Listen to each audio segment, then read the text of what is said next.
अल्हम्दुलिल्लाह आज कल्वकुंटला चंद्रशेखर राव साहब की सदारत में 2001 में तेलंगाना राष्ट्रीय समिति का बुनियाद रखा गया था,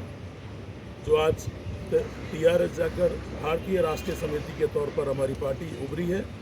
और जो 22 साला सफ़र को आज केसीआर साहब ने तकमील किया और 23 साला सफ़र सियासी सफ़र का नई पार्टी के उसमें आगाज़ किया।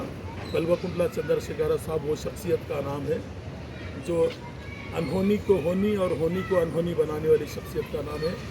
जो इनकलाबी शख्सियत है, जिन्होंने अपने हर काम को मनवाया है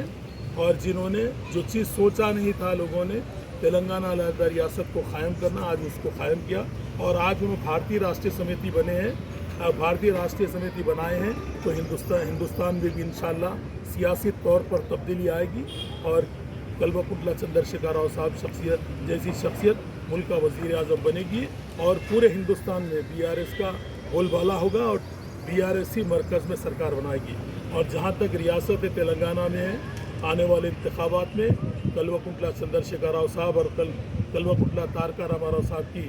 ज़ेर क़यादत में इंशाअल्लाह टीआरएस इस बार हैट्रिक करेगी, तीसरी बार इंशाअल्लाह इस रियासत में हुकूमत बनाएगी। क्योंकि केसीआर साहब वो क़ायद का नाम है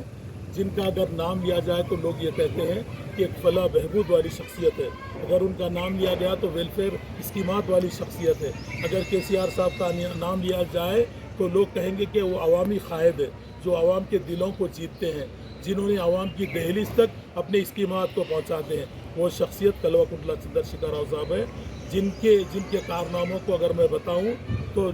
24 घंटे भी पूरे मुकम्मिल नहीं होंगे, इंशाअल्लाह उतनी बड़े उनके कारनामे हैं। मैं मुबारकबाद देता हूँ कल्वकुंटला चंद्रशेखर राव साहब को और कल्वकुंटला तारका रामाराव साहब को और बीआरएस के सभी कायदीन को, जो न सिर्फ तेलंगाना बल्कि महाराष्ट्र, कर्नाटक, आसाम, ओडिशा, जहाँ दूर दिल्ली से लोग जो ज्वाइन हो रहे हैं। और आज जो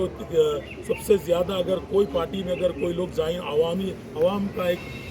सरों का इनकलाब अगर पार्टी में ज्वाइन हो रहा है तो वाहिद बीआरएस पार्टी है। जहाँ के आप खुद देखे होंगे, औरंगाबाद का जलसा ले लो या आप कर्नाटक का जलसा ले लो या आंध्र प्रदेश का ले लो, कल्वकुंटला चंद्रशेखर राव साहब ने अपने लोहे को मनवाया है, जहाँ पर इंसानी सरों का समंदर नज़र आ रहा है।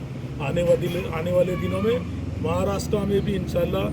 बीआरएस ही हुकूमत बनाएगी और मुल्क के दीगर रियासतों में भी यहाँ से इंशाअल्लाह बीआरएस का कब्जा शुरू होगा, बीआरएस मरकज़ में भी सरकार बनाएगी। मैं मुबारकबाद देता हूँ सभी कायदीन को जिन्होंने इस अनथक जदोजहद में 2001 में जब तेलंगाना राष्ट्रीय समिति की बुनियाद रखी गई थी, अपने आप को वक्त करके अपने आप के सभी कामों को छोड़कर तेलंगाना तहरीक के स्ट्रगल में एजिटेंशन में लोग जो ज्वाइन हुए, मैं उनको सलाम करता हूँ और उनके लिए दुआ गो हूँ। और मैं सभी कायदीन को मुबारकबाद देता हूँ और जो हमने तेलंगाना के स्ट्रगल करते हुए अपने आप को जेलों की सोबतें बर्दाश्त की, अपने आप को लाठी खाते हुए इस रियासत को हासिल किया और आने वाले दिनों में अपने आप की हर चीज़ को कुर्बान करके मुल्क की रियासत पर हमारे कल्वकुंटला चंद्रशेखर राव साहब को मुल्क का वज़ीर आज़म बनाएंगे। जय बीआरएस, जय बीआरएस, जय बीआरएस, जय बीआरएस, जय बीआरएस, जय बीआरएस, जय बीआरएस, जय कल्वकुंटला चंद्रशेखर राव साहब, जय कल्वकुंटला चंद्रशेखर, जय केसीआर, जय केसीआर, जय केसीआर, जय केसीआर, जय केसीआर, जय केसीआर।